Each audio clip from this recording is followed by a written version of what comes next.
Welcome back to Vic's Projects, and today we've got a new toy. However, we've currently got no way to power it, so we best do something about that.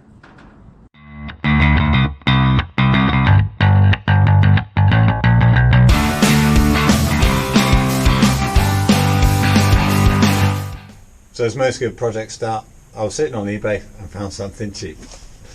And what I found was, not a car this time, I'm not allowed any more cars.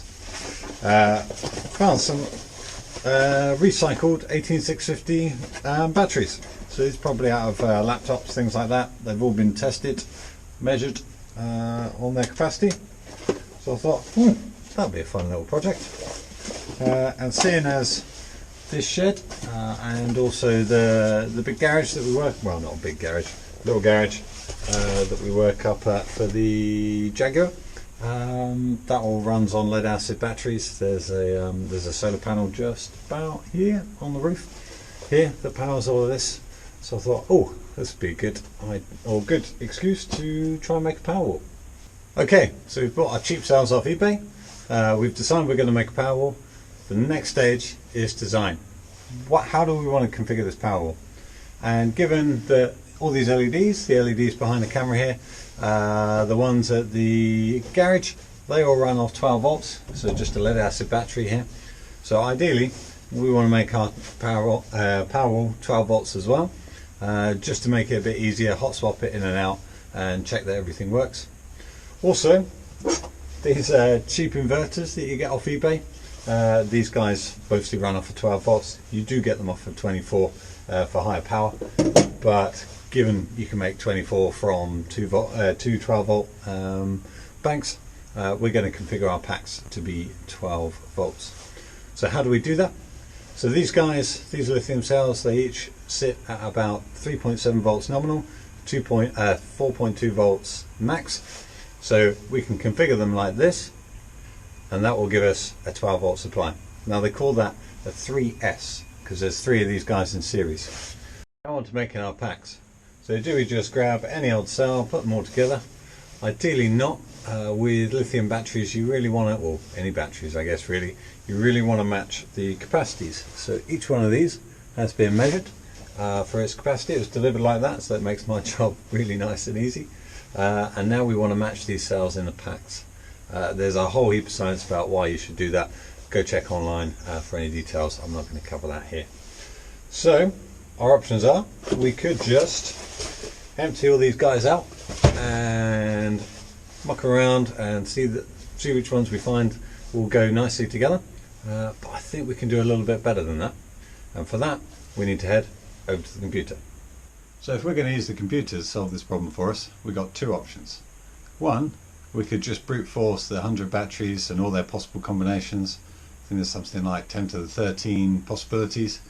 That may take a while. It's not very elegant, so we're not going to do that one.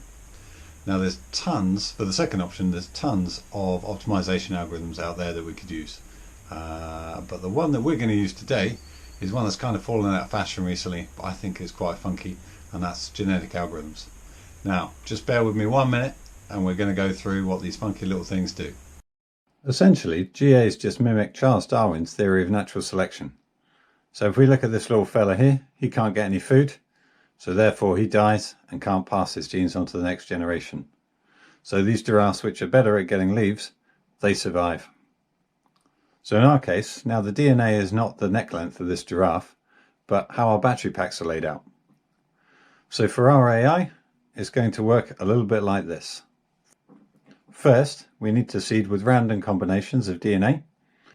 Then we decide how good they are, and in this case, it's looking at our capacity deviations between each series string. From that, we then just pick the best ones. We then use these to make our new population. So we do this by randomly breeding the genes or mutating them. This new population, which is better than the last, we then just repeat the whole process. And we keep going round and round, getting better each time until we plateau out, and then that's our solution. So let's let it run and see how she does. Now it's finished, let's take a look. Wow, it managed to achieve 1 milliamp hour difference between each string. That's amazing. It did take a while though.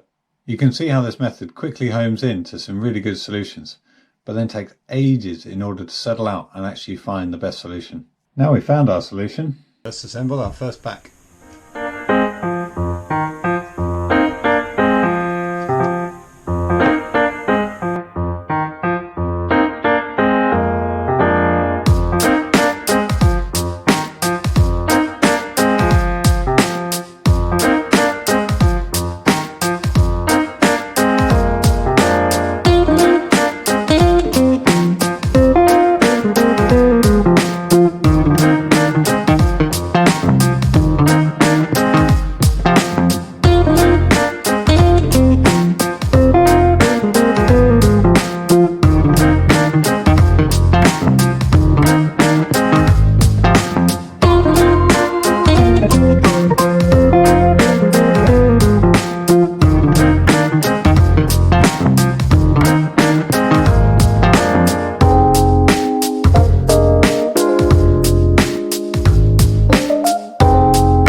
If only I had this ready so I could use a pillar drill in here. That'd be so much easier.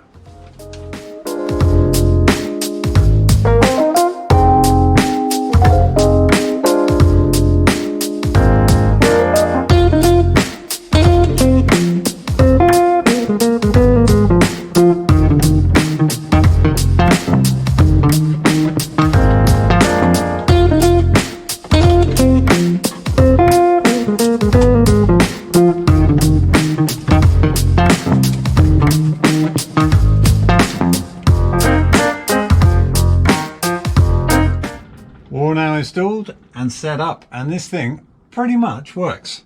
So if I just down on this button here, it'll enable the output. It's all wired in to our fuses that we had for everything before. So normally the camera would sit on here and will film me in that side of the shed, and these guys here would light me. So if I turn these on, hopefully these will come on. Yes, super bright, I know. So let's turn those off for a sec. Right, let's walk you around what we got set up. Right, we've got our 3 batteries which all connect into this bus bar. That connects into our solar charge controller along with our solar panels to actually put some electricity into these guys. You can see here it's charging at the moment. That then has an output which is switched. So there we go, we can see that that is now turned on. This little LED is on here, and that's now powering lights for the main shed. We've also, straight from the bus bar rather than through this guy because he can't deliver enough current, we've got some big chunky cables that power an inverter. So we can turn that guy on, and that then feeds parts for the rest of the shed. So I'm really pleased with my new Powerwall. Oh wait, you can't see me, hold on. Let me turn on these lights from my new Powerwall. Yeah, that was really lame.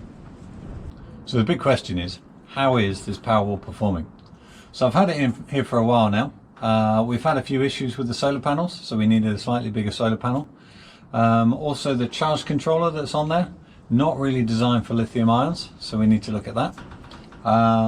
In terms of capacity, it's not too bad. Running these lights for a while, much better than my little lead acid battery that I did have. The AC, I can use my soldering iron. Done a few bits of soldering in here, that works quite well. However, when you try and put a little bit of load on it, so that is the DC to AC converter shouting at us that we've the voltage is dropping too low. So these cheap used cells off eBay, they just haven't got the go juice to supply the current and hold their voltage up. And one of the big reasons of actually putting this in here was so I could use my pillar drill in here. So if it can't even power this this hairdryer on no heat on the low setting on the fan speed, there's no way on earth it's going to power this guy. So we've got to do a little bit of beard scratching, and for that we'll see you on the next video.